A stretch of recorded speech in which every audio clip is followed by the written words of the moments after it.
American fascism is in an extremely delicate moment right now as we are entering the fifth and final stage of fascism. Let me explain. In his book, The Anatomy of Fascism, the premier historian of fascism, Robert Paxton, identifies 5 distinct stages of fascism. The first stage is intellectual exploration, when fascist leaders start to break with the conservative establishment. For us, this would be like the Tea Party era.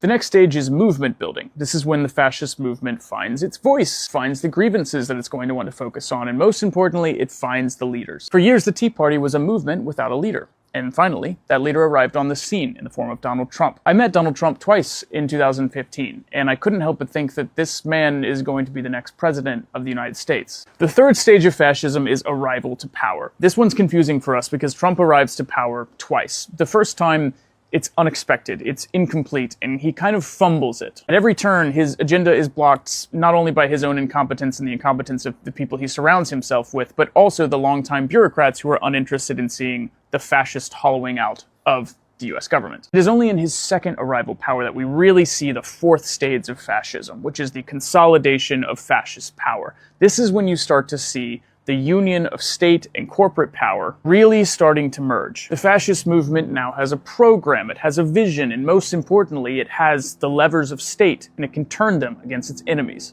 This is what we've seen over the past year as tech billionaires, longtime conservatives, and even many liberal establishment figures have bent the knee to Donald Trump and his agenda. But now with the midterms approaching, his favorability levels low, the recent actions in Venezuela, and now the controversy surrounding ICE, we have entered the fifth and final stage of fascism. And this is the most precarious stage. Robert Paxton divides this stage into 2 separate paths: radicalization and entropy. Depending on which of these the Trump administration pursues, we could either have a very dark future, or we could watch the entire edifice of this movement collapse. The premise is this: fascist movements have to radicalize in order to survive. That's how they built their power in the first place. Finding shared grievances, finding shared enemies. Then when things go badly for fascist movements, they have to shift the blame elsewhere. They have to find new enemies. They have to fire. They have to purge. All of this has been happening over the past year and a half. And Trump is now testing the limits of what the American people are going to put up with. If we stop putting up with it, then his entire project collapses into entropy. The whole thing starts to unravel from the top. People turn on Trump. Trump starts distrusting his people. And pretty soon they realize that the only way to get out of this is to de-escalate tension with the American people.